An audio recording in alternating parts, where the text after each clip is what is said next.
Assalamualaikum warahmatullahi wabarakatuh. Ala hadin ya salaha bisil fatihah.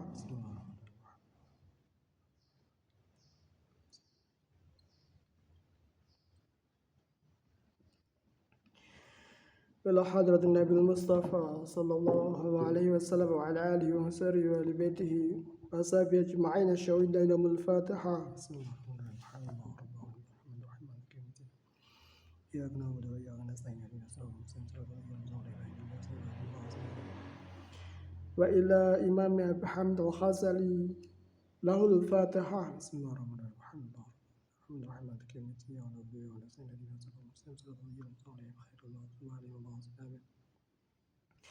وإلى شيخنا الكرام كي حجي سيف الدين سوري هاشم له الفاتحة. بسم الله الرحمن الرحيم. الحمد لله رب العالمين الرحمن الرحيم مالك يوم الدين إياك نعبد وإياك نستعين اهدنا الصراط المستقيم صراط الذين أنعمت عليهم غير المغضوب عليهم ولا الضالين آمين. Bismillahirrahmanirrahim.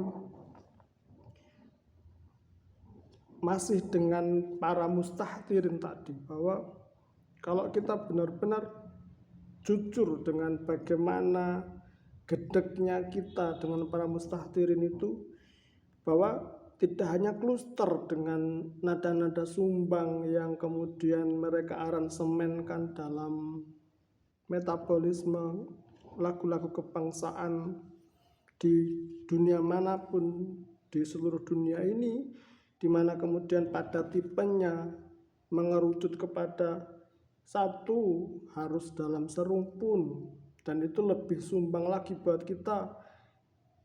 Di sisi yang sebaliknya, mereka punya aransemen yang lain tapi punya keterkaitan dan kecenderungan yang hampir sama dan kolaborasi yang hampir sama. Pasti kita akan demikian menggelitik atau demikian tergelitik sejauh mana kemudian Imam Al-Ghazali mengkritik mereka, dan itu benar dan kita benarkan. Wa huwa la yadri ma yaqulu wa la ma yuqalu lahu li farti ashkihi li mahbubihi. Tidak selesai di situ, kita juga harus menengok yang lebih parah lagi, mungkin bahwa kita mengenal dangdut, dan itu bagian dari kegilaan para mustahdirin tadi. Bagaimana mungkin kemudian kita melihat kekonyolan ini di depan kita, bahwa seharusnya kalau kita bawa pedang itu, di waktu itu kita pergunakan pedang itu untuk menyelesaikan mereka semua, karena kan sedemikian parahnya. Dan kita kan uzlah, maksudnya mereka memainkan satu narasi, aransemen musik yang sedemikian dibuat seperti itu masih baik kalau tidak ada penyanyi-penyanyi dangdutnya. Jadi musik aja masih baik, kita sendiri yang nyanyi kan tidak apa-apa tuh di bawahnya, tanpa para penyanyinya itu. Penyanyinya datang, dia goyang di depan panggung dengan pakaiannya yang minim sekali, itu pahanya bisa kelihatan sampai ke kakinya, ke betis-betisnya. Belum dia goyangnya itu benar-benar membuat kita rusak, jiwa dan raga rusak. Batin kita tidak hanya hancur berkeping-keping di situ. Dan oleh karena itu maka kita setuju dengan apa yang kemudian Imam Al-Ghazali itu pikirkan, bahwa ini memang benar-benar mustahdirin ini. Lalu bagaimana kemudian tanggapan kita melihat itu, sejauh mana kemudian itu sangat mengecewakan kita, dan kita juga harus mengambil sebuah tipologi atau sekup tindakan. Pasti dalam hati kita panas sekali melihat. Tidak apa-apa kemudian kalau tanpa penyanyinya, tidak apa-apa. Jadi ada gitar, ada drum misalkan, ada kendang, ada alat-alat musik lainnya, nggak apa-apa. Lagu-lagu Rhoma Irama begitu, nggak apa-apa. Datang pengacau acara, masuk itu mengacaukan apa yang kita miliki, dari hormon yang kita punya, kita bisa, ya Allah, 100% kita kalau punya pasangan hidup di rumah sudah mati-matian cinta dengan istri kita, jadi 10%-nya atau 1%-nya aja jadi hilang. Mungkin tinggal 0,5% aja. Atau malah sebaliknya, kalau tidak ada dangdut, kita tidak bisa cinta sama istri kita 100%. Maka itu kembali ke bagaimana bahwa yang dilakukan oleh para al-mustahtirin itu sangatlah luar biasa, dan kita harus meletakkan mereka sejauh kemudian, sejurus kemudian di tempatnya mereka, dengan kehinaannya mereka, dengan kebenciannya kita.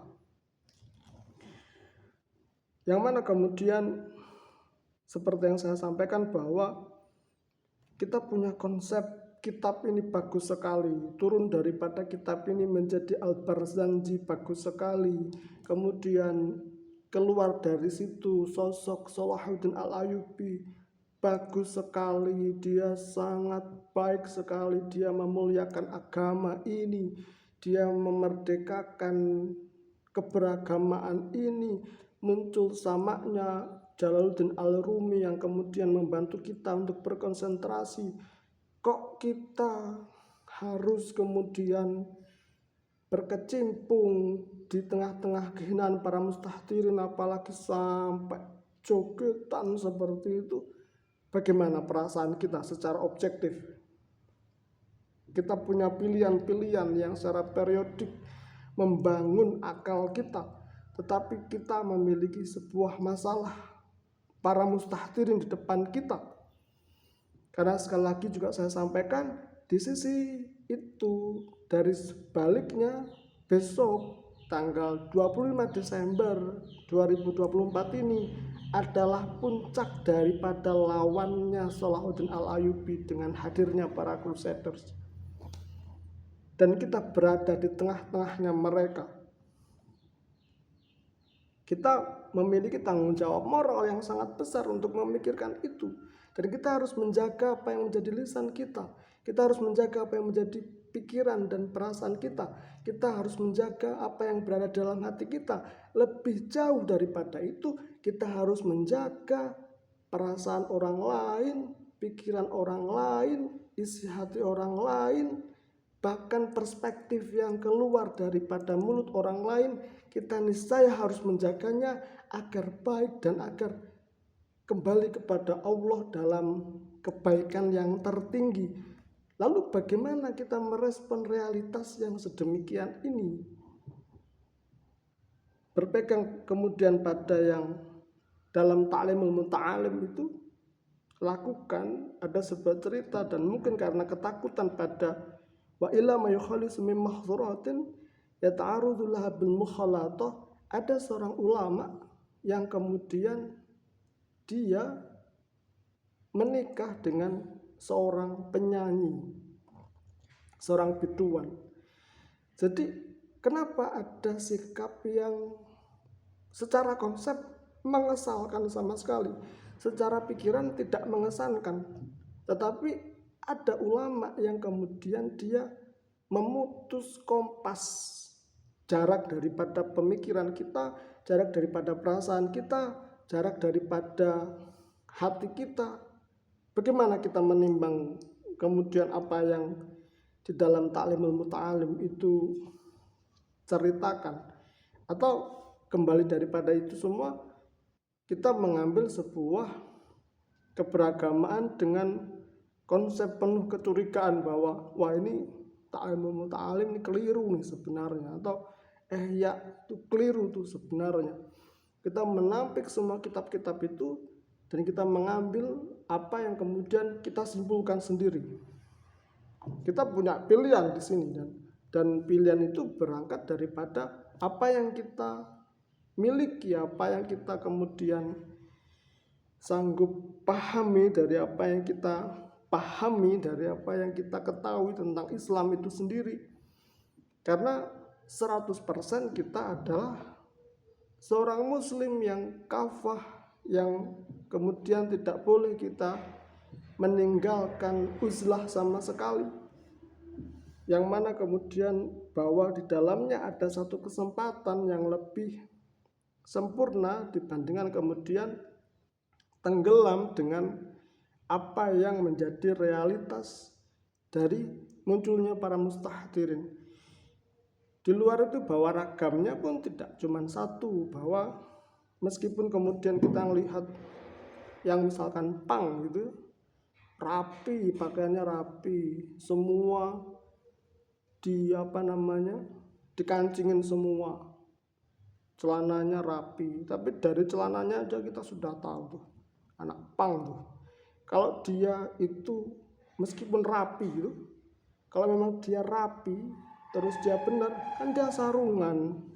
Mana mungkin orang dia rapi terus harus pakai sepatu, makanya itu terus dia pakai celana, terus semua dikancing dari bawah sampai atasnya, yang dia tidak pakai dasi itu ya, makanya ya rapi, kita tahu, kita lihat dari luarnya dua jempol, tapi secara ideologis jatuh lagi, rendah lagi, hina lagi, karena dia orang-orang mustahdirin lagi, dia pakai celana, dia pakai sepatu, anak pang itu ya, makanya bukan Islam. Jadi kita melihat realitas ini bahwa banyak yang kemudian yang berada di luar sana dan itu semua keliru. Maka syarat apa yang kemudian Imam Ghazali bilang wa ila ma yukhalisu min mahdzuratin yata'arudullah bil mukhalatah, itu menjadi syarat yang juga harus kita peras, kita cari intinya. Sebagai seorang fuqaha, sebagai seorang hukama, sebagai seorang muslim yang kafah, memang kita tidak membutuhkan lagi jeruk dalam bentuk apa, jeruk ada kulitnya, ada isinya, ada gitunya. Sari jeruk dong, orange juice dong, bukan jeruk yang bahkan ada kebunnya, ada ulatnya, bukan. Karena kita hukama, kita ulama, kita kaum muslim, kita uqala, kita fuqaha, masa kita makan jeruk ya, makanya minum jus jeruk dong, buatan Aqua atau buatan siapa, Danon dan sebagainya. Maka mengatasi dari apa yang kemudian tengah kita alami ini, kita juga harus menjaga perspektif kita agar tidak jebol sehingga kemudian jiwa kita menjadi rusak. Dan itu yang kemudian kita usahakan sehari-hari dari setiap detiknya di dalam kehidupan kita, untuk bagaimana menfilter semua apa yang kita miliki secara ruhani maupun secara zahir atau secara jasadi, sehingga kemudian setiap ideologi merasuk, terlebih adalah ideologi-ideologi yang diperkembangkan oleh negara-negara tertentu sejauh mana daripada kebutuhan pragmatisnya mereka, dan itu dapat menimbulkan satu kekacauan atau satu kejahatan tertentu, maka kita butuh sebuah wacana atau pegangan atau wawasan yang mana kemudian dari turos yang Imam Ghazali berikan, hal itu adalah yang lebih utama. Kiranya demikian terlebih dahulu yang dapat saya sampaikan. Mohon maaf jika banyak kesalahan dan kemungkinan kekeliruan di dalamnya. Wabillahi taufiq wal hidayah wal inayah. Assalamualaikum warahmatullahi wabarakatuh.